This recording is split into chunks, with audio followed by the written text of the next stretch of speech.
আল্লাহর সঙ্গে যদি কোনো বান্দা দেখা করতে চায়, আমরা আল্লাহরে দেখতে চাই কিনা? চাই কিনা আল্লাহকে দেখতে? আল্লাহ পাক বলছেন, আমারে যদি দেখতে চাও, ফামান কানা ইয়ারজু লিকা রাব্বিহি ফালইআমাল আমালান সালিহান ওয়ালা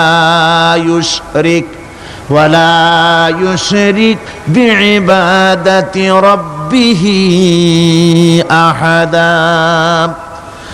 আমার সঙ্গে যদি দেখা করতে চাও, তোমাদের মধ্য থেকে কেউ যদি আমার সাথে দেখা করতে চায়, সে যেন ভালো কাজ করে, ভালো আমল করে, আর আমার ইবাদতের সঙ্গে কাউকে যেন শরীক না বানায়, তাহলেই আমার সঙ্গে কিয়ামতে দেখা হয়ে যাবে। জোরে বলেন সুবহানাল্লাহ।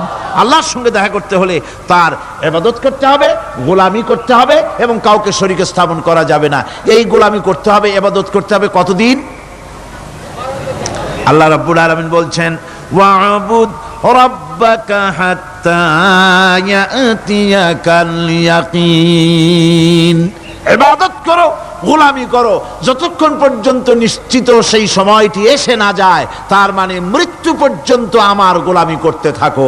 মৃত্যু পর্যন্ত গোলামি হবে কার? আল্লাহ সুবহানাহু ওয়া তাআলা। সেই আল্লাহ পাকের গোলামি জীবনের সকল ক্ষেত্রে করতে হবে, মৃত্যু পর্যন্ত সব ক্ষেত্রে গোলামি হবে আল্লাহ। আল্লাহর গোলামি হচ্ছে আল্লাহ যা নিষেধ করেছেন তার থেকে ফিরতে হবে, আর যা আদেশ করেছেন সেগুলি মানতে হবে। যারা নিজেদের সৃষ্টির উদ্দেশ্য বোঝে না, আল্লাহর সামনে মাথা নত করার পরিবর্তে অহমিকতা করে, অহংকার করে, আল্লাহর সামনে মাথা নত করে না, ইবাদত করে না আল্লাহ, তাদের সম্পর্কে আল্লাহ রাব্বুল আলামিন বলছেন, ইন্নাল্লাযীনা ইস্তাকবিরুনা আন ইবাদাতি সায়াদখুলুনা জাহান্নামা দাখিরিন। যারা আমি আল্লাহর সঙ্গে অহংকার করে, আমার ইবাদত করে না, আমার গোলামি করে না, আমার সামনে মাথা নত করে না, অহংকার অহমিকতা করে যারা জীবন চালায়, আমি কিয়ামতের দিন তাদেরকে লাঞ্ছিত করব আর জাহান্নামে পাঠাবো। যারা আল্লাহর গোলামি করবে না, আল্লাহর ইবাদত করবে না, অস্বীকার করবে আল্লাহর গোলামিকে, অহমিকতা করে চলবে, তাদের জায়গা হবে কোথায়? জাহান্নামের মধ্যে। সুতরাং মানুষের মর্যাদা বাড়ে আল্লাহর গোলামিতে। মর্যাদা বাড়ে কিসে? আল্লাহর গোলামিতে। গোলামি করলেই মর্যাদা বাড়বে।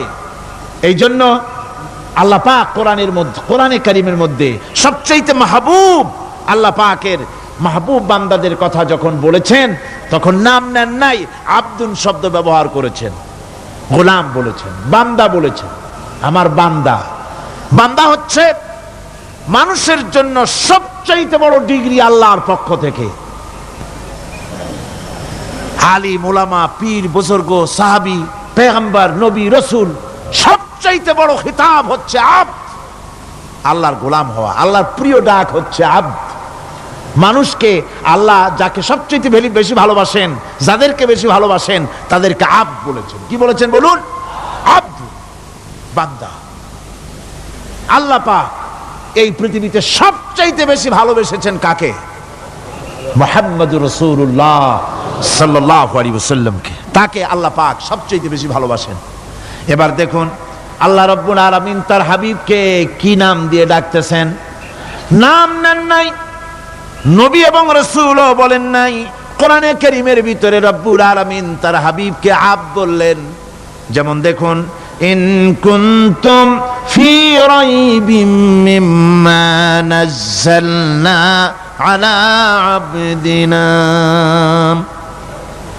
আমি যে কিতাব নাজিল করেছি আমার বান্দার উপরে, তোমাদের যদি সন্দেহ হয়, এই যে বান্দা আমার আব্দের উপরে নাজিল করেছি, এই আব্দকে মুহাম্মদ রাসূলুল্লাহ সাল্লাল্লাহু আলাইহি ওয়াসাল্লাম আব্দ, অর্থাৎ সবচেয়ে প্রিয় ডাক হচ্ছে আল্লাহর পক্ষ থেকে বান্দার জন্য আব্দ।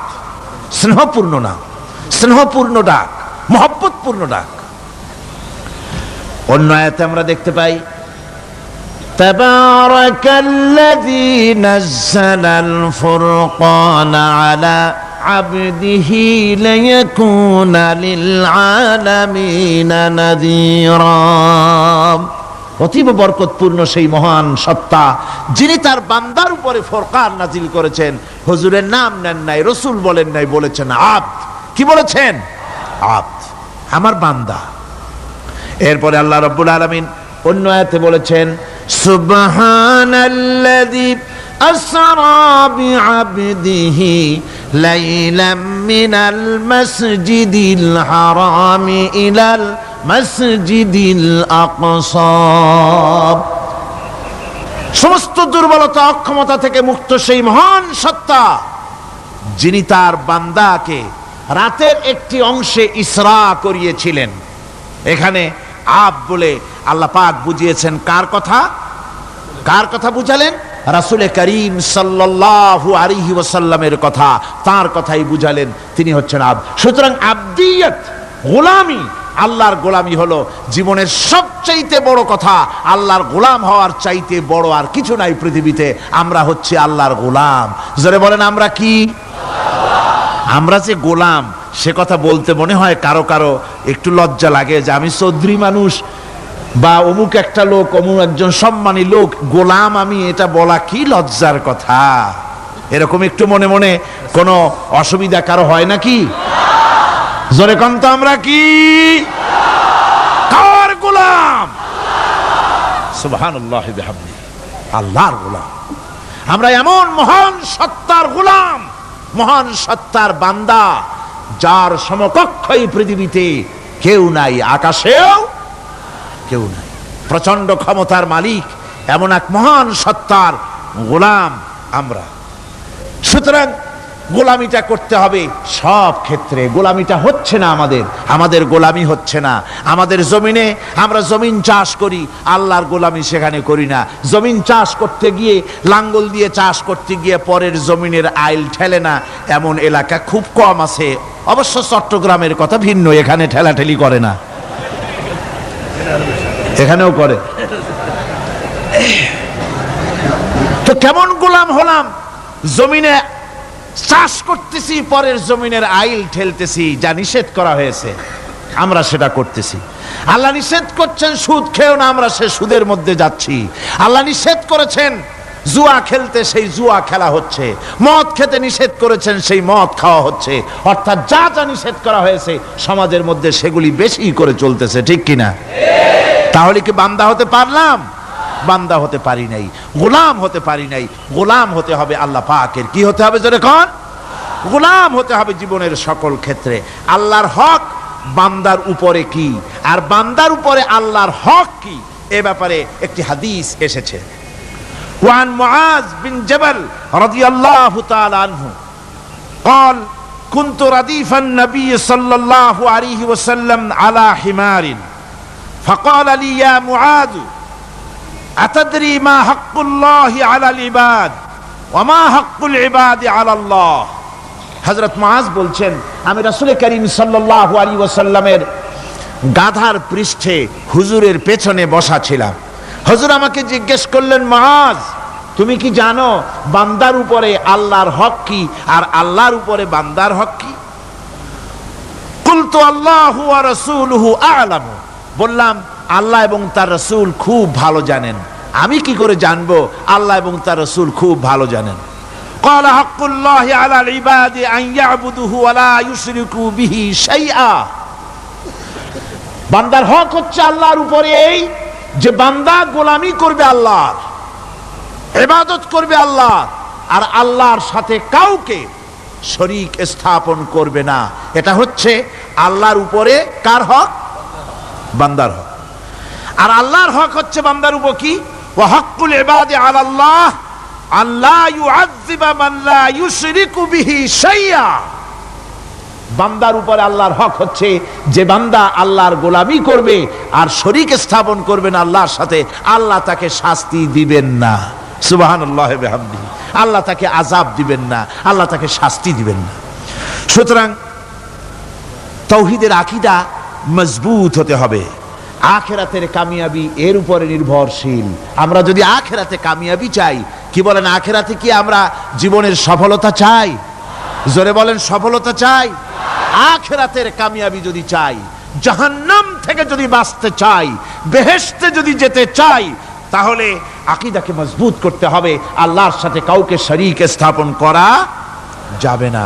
এবং আল্লাহ সৃষ্টিকর্তা, কোরআনে পাকের শিক্ষা অনুযায়ী আল্লাহরে বিশ্বাস করি, এতটুকুন কথা বললেই তাওহীদের হক আদায় হয় না। তাওহীদের হক হচ্ছে আল্লাহ পাককে সৃষ্টিকর্তা, পালনকর্তা, বিধানদাতা, রিজেক দাতা, কল্যাণদাতা সবকিছু হিসাবে মানতে হবে কাকে? আল্লাহ পাককে। জোরে সোরে বলুন, কাকে মানতে হবে? সমস্ত ক্ষমতা হচ্ছে আল্লাহ। সমস্ত ক্ষমতা কার? আল্লাহর নাম নিতে শরম করে নাকি? তাহলে জোরে সোরে কোন সমস্ত ক্ষমতা কার?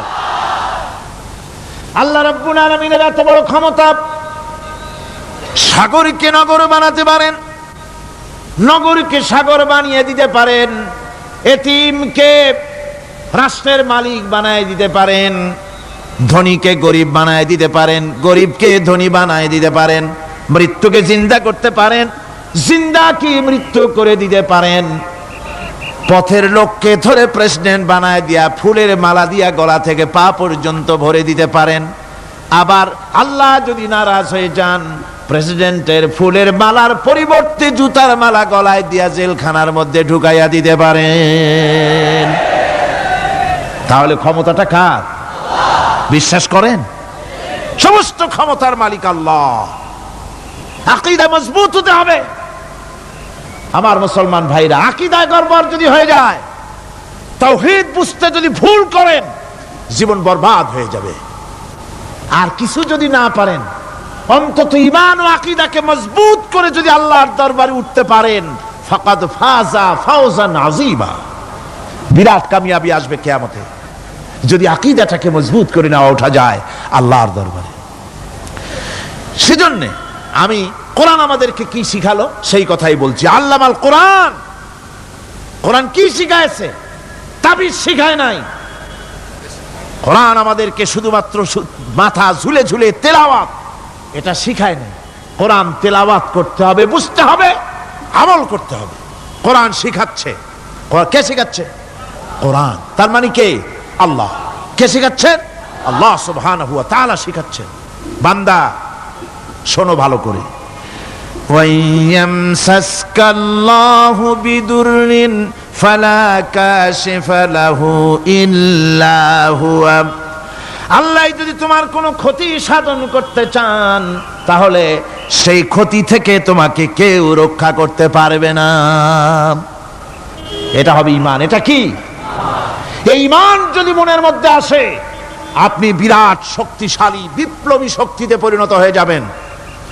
আপনার যদি ঈমান থাকে যে দুনিয়ার কোন গুলির উপরে, কোন বুলেটের উপরে যদি আমার নাম লেখা থাকে, সারা পৃথিবী ওই গুলিবিদ্ধ হওয়া থেকে আমাকে বাঁচাইতে পারবে না। আর কোন গুলির উপরে, কোন বুলেটের উপরে যদি আমার নাম লেখা না থাকে, তাহলে গোটা বিশ্ব একযোগে প্রচেষ্টা করেও আমাকে গুলিবিদ্ধ করতে, এটার নাম কি? ঈমান। তাই আল্লাহ বলছেন যে আমি যদি কারো ক্ষতি করি, তাহলে এই ক্ষতি থেকে তাহলে তাকে কেউ বাঁচাইতে। ওয়াইয়ামসাসকা বিখাইরিন ফাহুয়া আলা কুল্লি শাইইন কাদির। আর আল্লাহ রাব্বুল আলামিন যদি কারো কল্যাণ করতে চান, তাহলে তার কল্যাণকে কেউ ফিরায় দিতে পারে না। কল্যাণ থেকে কেউ তাকে কল্যাণ থেকে মাহরুম করে দিতে পারে না। তার মানে হলো, আল্লাহ যদি কাউকে চুল ধরে, মাথা ধরে, কল্লা ধরে উপরের দিকে টানে, আর দুনিয়া যদি তার পাও ধরে নিচের দিকে টানে, তাহলে দুনিয়া পারবে? পারবে? আল্লাহ কল্যাণ করতে চাইলে কেউ ঠেকাইতে পারবে না, আর আল্লাহ অকল্যাণ করতে চাইলেও তার থেকেও কেউ বাঁচতে। ওয়া হুয়াল কাহিরু ফাওকা ইবাদিহি ওয়া হুয়াল হাকীমুল খাবীর। তিনি তার বান্দাদের উপরে একচ্ছত্র আধিপত্য রাখেন, একচ্ছত্র ক্ষমতার অধিকারী তার বান্দার উপরে। সমস্ত জিনিসের উপরে তিনি ক্ষমতা রাখেন। তিনি মহান বিজ্ঞানময়। এই তাওহীদ খুঁজে নিতে হবে। তাওহীদ অর্থাৎ আল্লাহ পাককে সমস্ত ক্ষমতার মালিক মনে করতে হবে। দেখুন, আমাদের জাতির পিতা কে? আমাদের জাতির পিতা মনে আছে তো? ভুল টুল করেন না তো? ভুল টুল করবেন না। আমাদের জাতি আত্মভোলা, মাঝে মধ্যে ভুল টুল করে বসে, আন্দাজে ভান্দাজে একটা বানায় বসে। আসলে জাতির পিতা মুসলমানদের কে? ইব্রাহিম আলাইহিস সালাম তাওহীদকে খুঁজছেন। এই কোরআন শরীফ আল্লাহ পাক বলছেন তাওহীদ তালাশ করতেছেন। কে স্রষ্টা? সর্বোচ্চ ক্ষমতার মালিক কে?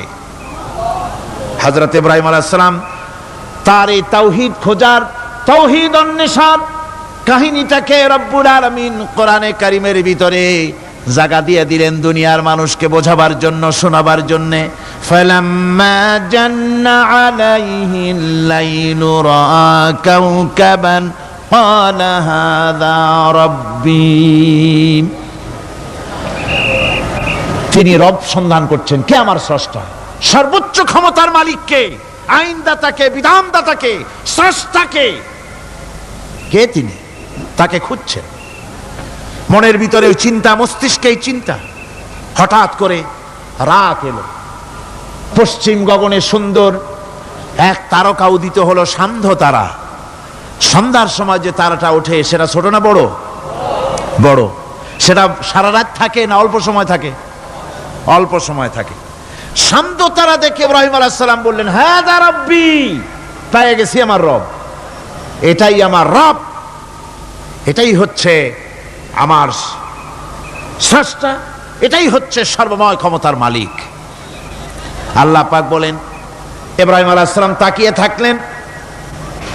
কিছুক্ষণ পরে এই তারকা যখন অস্তমিত হয়ে গেল, ইব্রাহিম আলাইহিস সালাম তখন বললেন, ফালাম্মা আফালা ক্বালা লা উহিব্বুল আফিলিন। যে জিনিস অস্তমিত হয়ে যায় তাকে আমি মহব্বত করি না, পছন্দ করি না, সে রব হতে পারে না। যে রব হবে তার আবার উদয় অস্ত কিসের? কিছুক্ষণ পরে চন্দ্র উদিত হলো, চাঁদ দেখে ইব্রাহিম আলাইহিস সালাম বললেন, ফালাম্মা রাআল কমারা বাযিগান ক্বালা হাযা রাব্বী। চাঁদ দেখে বললেন, এটাই আমার রব, এটাই আমার স্রষ্টা, এটাই আমার বিধানদাতা। ফালাম্মা আফালা ক্বালা লাইন লাম ইয়াহদিনি রাব্বী লাআকুনান্না মিনাল কওমিদ যাল্লিন। চাঁদ যখন অস্তমিত হয়ে গেল, ইব্রাহিম আলাইহিস সালাম তখন বললেন, আমার প্রকৃত পক্ষের যিনি প্রভু, যিনি আমার রব, তিনি যদি আমারে সত্যিকারের পথ না দেখান তাহলে আমি গোমরাহ হয়ে যাব, গোমরাহদের পথভ্রষ্টের অন্তর্ভুক্ত হয়ে যেতে পারি। চিন্তা করতেছেন আমার রবকে। তারকা দেখলাম অস্তমিত হয়ে গেল, চাঁদ দেখলাম ডুবে গেল, তাহলে আমার রবকে? সকাল চলে যাওয়ার পর যখন দেখলেন পূর্ব দিগন্ত থেকে সূর্য উদিত হয়েছে ডগমগ করে, সূর্যকে দেখে তিনি বললেন, ফালাম্মা রাআশ শামসা বাযিগাতান ক্বালা হাযা রাব্বী হাযা আকবার। সূর্যকে দেখে বললেন, এটাই আমার রব, আর এটাই বড় রব। যেহেতু চাঁদের আলো ছিল স্নিগ্ধ, সূর্যের আলো অত্যন্ত প্রখর, চাঁদের দিকে তাকানো যেত, সূর্যের দিকে তাকানো যায় না, এটাই আমার রব এবং বড় রব। হযরত ইব্রাহিম আলাইহিস সালামের এই ভুলও ভেঙে গেল। সন্ধ্যার আগমনে সূর্য যখন অস্তমিত হয়ে গেল, ইব্রাহিম আলাইহিস সালাম তখন ঘোষণা করলেন, ফালাম্মা আফালাত ক্বালা ইয়া কওমি ইন্নী বারিউম মিম্মা তুশরিকুন। সূর্য অস্তমিত হয়ে গেলে পরে তিনি বললেন, ইয়া কওমে, ও আমার জাতি, তোমরা যে জিনিস দিয়ে শিরক করো আল্লাহ রাব্বুল আলামিনের সাথে, আমি তার থেকে সম্পূর্ণ মুক্ত, আমি তোমাদের অন্তর্ভুক্ত, মুশরিক নই। আমার রবকে আমি চিনে ফেলেছি, সুবহানাল্লাহ, আমার রবকে আমি চিনেছি। ইব্রাহিম আলাইহিস সালাম ঘোষণা করলেন, ইন্নী ওয়াজ্জাহাতু ওয়াজহিয়া লিল্লাযী ফাতারাস সামাওয়াতি ওয়াল আরদা হানিফা। জানেন আপনারা এটা? পড়েন, ইন্নী ওয়াজ্জাহাতু ওয়াজহিয়া লিল্লাযী ফাতারাস সামাওয়াতি ওয়াল আরদা হানিফা ওয়ামা আনা মিনাল মুশরিকিন। নিশ্চয়ই আমার এই মুখমণ্ডলকে ফিরাই দিলাম, দুনিয়ার সব দিক থেকে মুখ ফিরাইয়া আমার এই মুখ ফিরালাম সেদিকে, সেই স্রষ্টার দিকে যিনি আকাশ জমিন চন্দ্র সূর্য গ্রহ নক্ষত্র সৌররাজি মানব মণ্ডলী সব কিছুকে যিনি সৃষ্টি করেছেন, আমি তার দিকে আমার মুখকে ফিরিয়ে দিলাম। তিনি ছাড়া কোনো রব নাই, প্রভু নাই, আর আমি মুশরিকদের অন্তর্ভুক্ত নহি। হযরত ইব্রাহিম আলাইহিস সালাম তাওহীদকে বুঝে ফেললেন, আল্লাহকে চিনে ফেললেন। আমার বন্ধুগণ, আজ মুসলমান হয়ে আমরা আল্লাহকে চিনতে পারি নাই, আল্লাহর ওয়াহদানিয়তকে আমরা বুঝতে পারি নাই। একদিকে আমরা মুসলমানও, আর একদিকে আমরা মূর্তিও গড়ি, আবার মূর্তির পূজাও আমার মুসলমানেরা করে থাকে। জোরে কন নাউযুবিল্লাহ।